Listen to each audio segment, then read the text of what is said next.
Hello, I'm Joanne Brooks, and I'm really excited about talking to you today. I am the founding member and the CEO of JSSB Consulting, LLC. I focus primarily on helping our minority contractors understand what they need to do to build a strong, sustainable business. And I use surety actually as the basis for empowering construction companies. So I'm going to talk to you today about why bonding matters.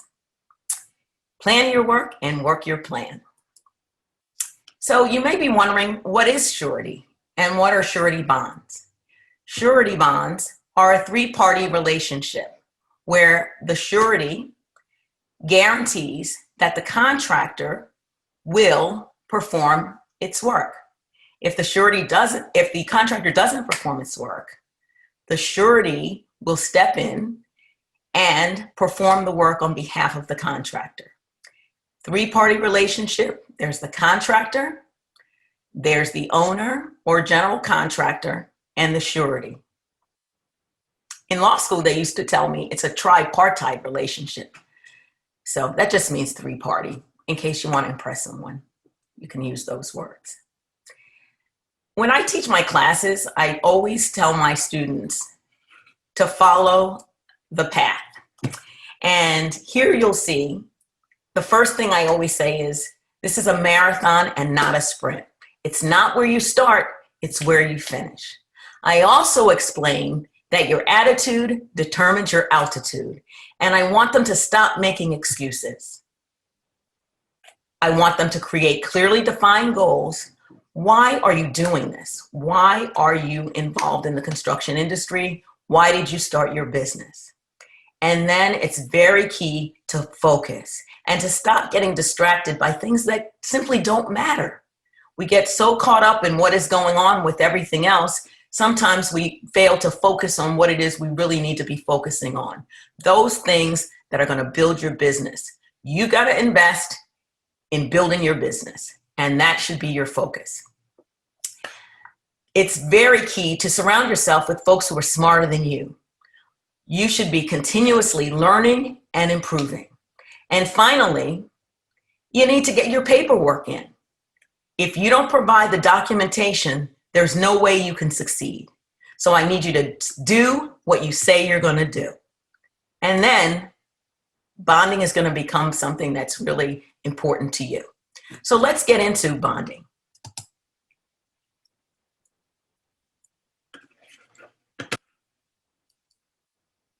Why does surety exist?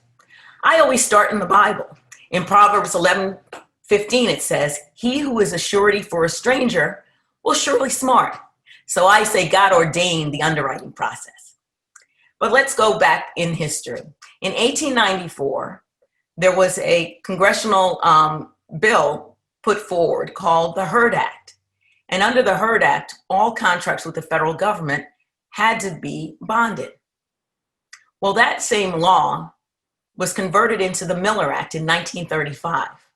And in that case, they decided that there should be two bonds for every contract, a performance bond and a payment bond. And today, the Miller Act is current law. In fact, if you do if you're performing a contract that's $150,000 or over, where you're in direct contract with the federal government on procuring on public works, you have to have a bond. States have what's known as Little Miller Act. And so in each state, if you're performing work, you have to provide a bond. And the thresholds vary depending on what state you're in. Private entities also sometimes require bonds. And because they understand that they want to make sure a project gets completed, and if there's any issues, they want to make sure that there's a deep pocket for them to come after. So they usually prefer performance and payment bonds when they're financing big construction projects too. Now, there's only two things that sureties do. The first is we pre-qualify contractors using what we call the 3 C's. We're looking at your capital, your capacity, and your character. Capital is your balance sheet. How much money do you have in your business? What's your cash flow look like? How much debt do you have? What's your liquidity? Those are the words you'll start hearing. And capital is really important. And they're going to look at what other assets you may have. Capacity is, are you capable of doing the job that you're signing up for? Do you have the equipment? Do you have the workforce? Do you have the expertise? That's going to determine your capacity. Now, often contractors are optimists, and they may come and say, you know, I was in the military and I built buildings while I was in the military, so why shouldn't I be able to do a $5 million project right off the bat? If you've never in your company performed a project that's $5 million, a surety is not just going to give you a bond for $5 million. It doesn't work that way. So it's really good to start small when you're looking, because they will be looking at your capacity and past performance. Character is the third C, and I think it's the most important one. It's really about who you are, and do what you say you're going to do. That's what character is about. And it's what other people say about you. So your references, you know, are you litigious? Are you always fighting with people? That's going to be a problem if a surety sees that you're always involved in a lawsuit, or, you know, things like you haven't paid your debts, you don't pay your subcontractors or suppliers, you know, people are always fighting with you. That's going to be an issue. Now, this is when the empowerment starts. After the pre-qualification process, the sureties will issue you what's called surety capacity, a line of surety credit. And when you have a line of surety credit, the empowerment starts, because the sureties are then putting their balance sheet behind your balance sheet. And that makes you a much stronger and attractive contractor to a third party. Now, remember I said there's only two things we do. The first was pre-qualify. The second is provide claim service. So we're looking at, on the performance side, can you complete the project according to the specifications? And if you can, and you do, then that's great. But what happens when something goes wrong? So the sureties will be called upon to step in if there's a problem in your performance. And that's usually the owner who's making that claim that you're not performing the contract according to its terms. Or it could be a GC if you're a subcontractor and have a subcontractor bond.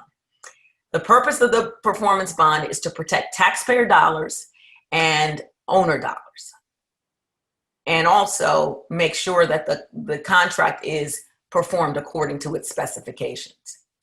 The payment bond, and if you're a subcontractor, you should get excited about this, provides protection for subcontractors and suppliers.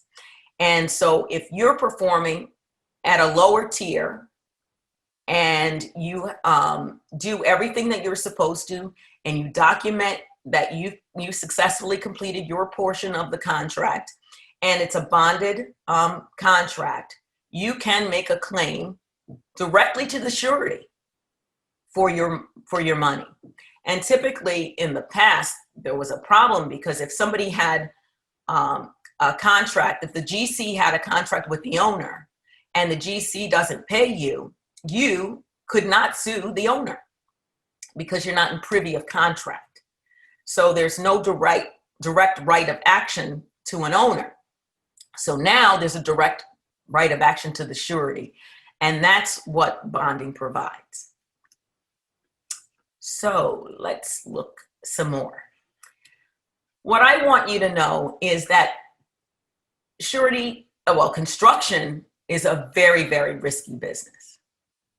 And this slide is here to basically show you that it's dangerous. It's very dangerous to be a subcontractor. And here it's showing that the first year in business, most contractors fail at 20%, at a 20% rate. So if there's 100 contractors that start a business, 20 of them will be out of business before the end of the first year. By the time you get to your fourth year, 57% will be out of business. So that's more than half. And by the seventh year, 70% have failed. Those are not good odds. And that really shows how risky it can be. Now, looking at it a different way, this slide actually depicts the years of 2002 through 2016. And what it's showing you is, over these years, what the failure rate is. So between 2002 and 2004, the failure rate for building heavy highway and specialty trade contractors was 28.5%. But then you notice that it starts to go down. The most interesting thing about this slide is that when you look at when we had the financial crisis, it was at the lowest point. But then it started to going back up again. So you notice that when we started recovering, the numbers started going up. And I can tell you that in 2018, that number became 29.9. So it was still going up. Keep that in mind, because I'm going to tell you why this happens. I also want to tell you that big contractors fail too. So it's not just small businesses, big businesses fail too. And this is a chart that depicts some of the biggest and oldest contractors and how they went out of business. Morrison Knudsen was a huge contractor, and they started in 1905 and they failed in 1995. And the reason why I picked them out in particular is I handled the claim. So I can tell you everything you want to know about what happened when Morrison Knudsen failed in 1995. But companies like Guy Atkinson and Modern Continental, that's the big dig for anybody who knows Boston. But you know what's interesting? The big dig project was not what caused the problem for Modern Continental. Instead, they were working on another project, a water project. And the water project got in trouble. And then all their projects got in trouble. And the big dig just happened to be one of them. The surety industry spent well over $100 million in losses for that contractor. Truland is an interesting one because, 1913, I happen to be a Delta, so that year is very important to us. They started in 1913, and then after not too long, they had a long history. This contractor filed for Chapter 7. They didn't even go to Chapter 11 bankruptcy. They went straight to Chapter 7. Doors closed. Employees, you have nowhere to work. And they, at the time, were the 10th or 11th largest electrical contractor in the United States. So they failed. Ballinger is out of Texas. And when they got in trouble, the surety industry put together a whole bunch of money and tried to support them with funding with hopes that someone would buy them. And no one purchased the company.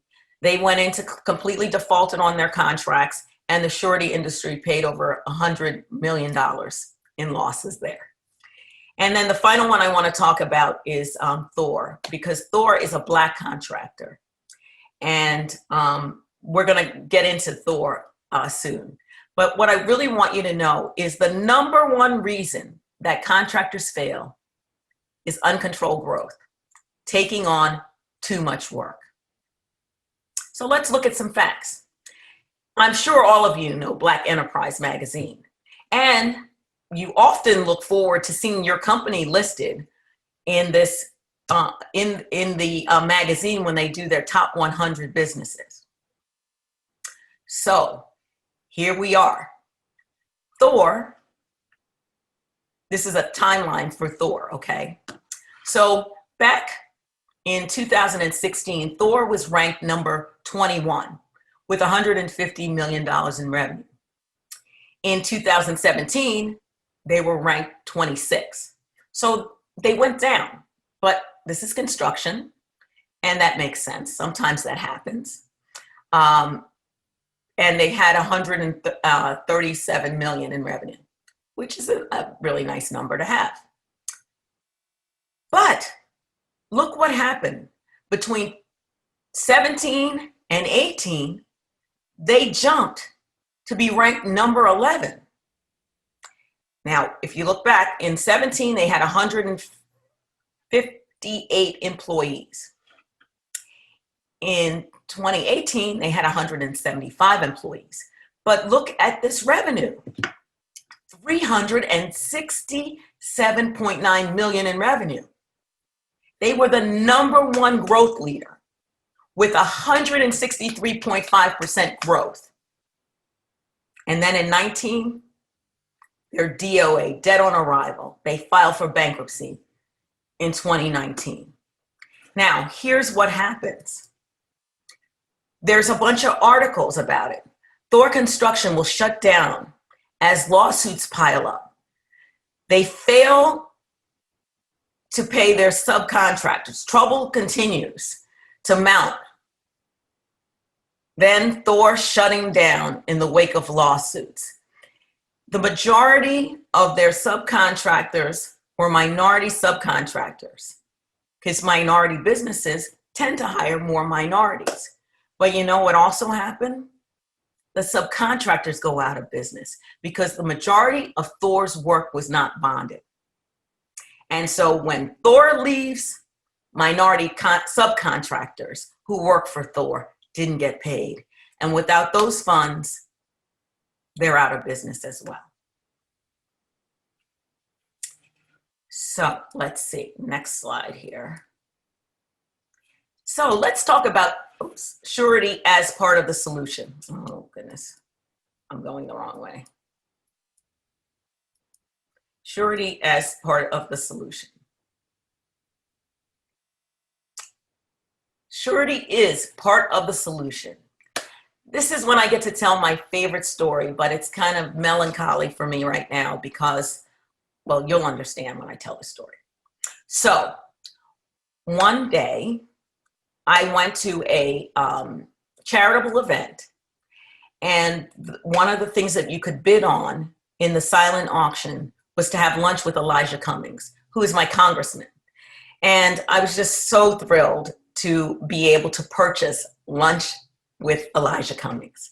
And I've been a big fan of his. My husband knew him, and I've met him, but I didn't ever really, get to sit down for an extended period of time with Elijah Cummings. Well, when I won that lunch at the Capitol and we got to sit down, I was there actually to talk about my husband and some of the pursuits that he had.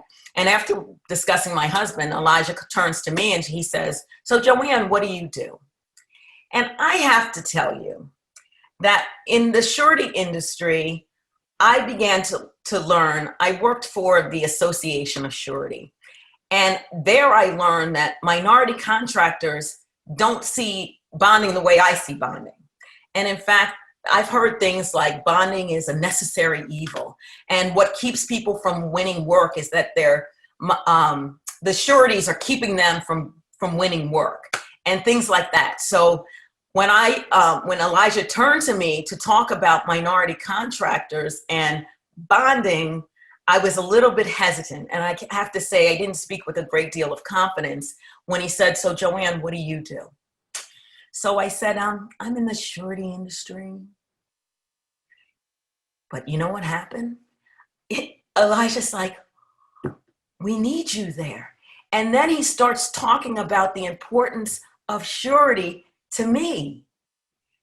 Oh, that made my whole day. I was like, and maybe my whole life, because I knew from that moment forward that I was doing what God called me to do, honestly. And so I sat with Elijah and I said, "Elijah, I hear a lot of negative things from our people about surety. And how can you help me? How should I explain it to them so that they understand that it's not surety that's the problem, and it's not that surety's bad or negative. And he said, the first thing you need to talk about is economic development, because you can do so much more as a contractor if you're bonded than if you're not. And then he said to me, and those contractors that are growing, they hire people, and hired people pay taxes. And taxes are what is the engine that fuels our ability to raise our communities up. So he's like, talk about job creation. And I'm like, yes, that's what it is. This is how we start to build wealth in our communities, by understanding that if you can build your construction company and you can hire minority people to be your laborers and your workforce and your CFO and your CEO, you know, if you can put minorities in those positions, we can build a community. But then think back on the slides that we just talked about and the failure rate of businesses. Why would you put your blood, sweat, and tears into a company and it be gone? So I'm like, we got to come up with a way to make your business sustainable. How do we keep you in business year over year? And then finally, legacy wealth, because that's really what this is about. How do we build legacy wealth so you can take your children and send them to college, and your business can be a second generation business, and your son or daughter can take over the company when you're done with it. And you're also helping other businesses and suppliers, because the larger you become, the larger their businesses become. And how do we create a whole ecosystem around strong Black contractors, subcontractors, and suppliers? That's what we're talking about. And surety is part of that solution, because when you go through that underwriting process that I told you about, you wind up understanding what your needs are as far as capital. And you're going to have to keep money in your business. And the sureties are not going to bond you if you're not staying on the straight and narrow. So they're going to support you in building that business. So I see surety as part of the solution. And guess what? You don't even have to pay a surety for all that. You only pay when there's a bond issued. And this is one of these things that people don't understand. Surety bonds are charged based on a percentage, but that percentage typically you can get back, and you should bill for it in your first draw. And if you're doing federal contracting, they're expecting to see the cost of the bond in the bid. So, you know, you may have to front it, but it's reimbursable. And make sure that you're putting your bonding premium in the bid so that you can get reimbursed. So then you're getting an advisor basically for free. So let's talk a little bit about why having a surety benefits the contractor. The first thing you should know is it increases your project opportunity and provides a competitive advantage. You know why? Because about 20% of contractors are bonded. And if you're in that 20%, believe me, as a Black contractor, if you come in and say, I have $20 million in bonding capacity, people are gonna pay attention to you. Believe me, they will. So getting yourself bonded is going to make a tremendous difference. The sureties are an objective third party with a broader perspective. All we do is evaluate contractors. And so we can benchmark you next to your competitor and say, you know what? This is what companies are doing that are successful. And what you're doing isn't going to take you where you need to be. So when you get that money and you decide, you know what, I deserve to buy that car that you really don't need, or that boat, if you keep your money in the business, that's really what's going to determine the success for you. Also, we're going to give you access to a trusted advisor and an advocate. Your surety agent and your surety underwriter should be reviewing your contracts, and they can pick out those onerous terms and problematic provisions that unfairly shift risks to you. And they can tell you, no, I know you're an optimist because you're a contractor. All contractors are optimists, but it's great to have somebody say, you know what, that provision, that's too much liquidated damages for you. If something should happen, this will take you out of business. And say, you know what, this isn't the contract for you. Now, at this point, I want to say something about you understanding your value.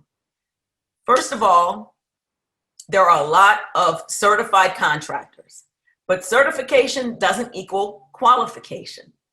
So when you're approaching a prime, you've got to say to them, first of all, my name is X. This is what I do and do well, right? So they understand. You're going to say, and I have surety bonding at this level. And then the last thing you say is, I have these certifications that can help you meet your goals. This is not about charity work or anything like that. This is about making sure that qualified contractors that are certified get on projects.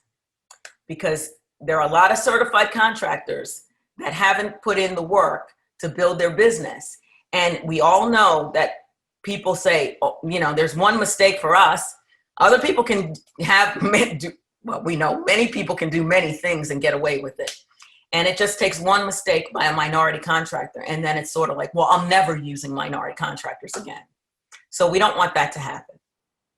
So the other thing that you need to know about sureties is that we have access to experts in accounting, law, engineering that have deep relationships in the industry of surety and the construction industry too.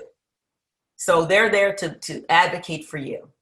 And then a great surety and a great agent will help you succeed. And they're gonna focus on your strategy, your profitability. It's not about anything other than profitability. I can't tell you how many times a contractor will come up to me and they're so proud of themselves. I have a $3 million contract. I'm like, you do? You know what my question is? Are you going to make any money? And guess what? They look at me like, I didn't really think about that. I'm just excited to have a $3 million contract. No, we have to change our mindset, because if you're not profitable, then you're nothing. Because if you're not making money, and often the bid, you're losing money in the bid, you're not bidding properly, and then it's downhill from there. But one day you should come into one of my classes and I'll tell you all about that. Now, here's some advice for you contractors. Be prepared. Achieving bonding is a process. It's a marathon and not a sprint, but I'm telling you, it will make your business better. If you never want a bond and you never need a bond, it doesn't matter, okay? It's better to have it and not need it than need it and not have it. And getting yourself evaluated by an agent to see what your bonding capacity is, because quite frankly, any GC or any owner is going to ask you in their pre-qualification process, what's your bonding capacity?